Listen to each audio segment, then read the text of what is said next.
Saudara bakal calon presiden dari Koalisi Perubahan Anies Baswedan dan Partai Nasdem bertekad menang di Jawa Timur dalam kontestasi pemilu dan Pilpres 2024. Hal ini disampaikan Anies Baswedan saat hadir menonton pagelaran wayang yang digelar Partai Nasdem di Kecamatan Sibuksari, Kabupaten Malang, Jawa Timur, Rabu malam. Anies menyebut Jawa Timur memiliki jumlah pemilih yang sangat besar dan memiliki nilai yang strategis sehingga menjadi salah satu wilayah yang penting untuk dimenangkan. Saya kebudayaan ini tidak boleh hanya dilestarikan. Istilahnya battle begitu.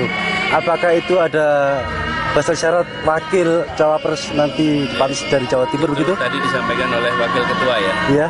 Wakil ketua umum. Ya, artinya ada simbolis gitu bahwa. Jadi kami melihat tentu penting dengan jumlah pemilih yang sangat besar, memiliki nilai yang strategis. Itulah sebabnya Jawa Timur menjadi penting. Karena kita ingin Jawa Timur juga maju, bukan hanya di kotanya, tapi juga di desa.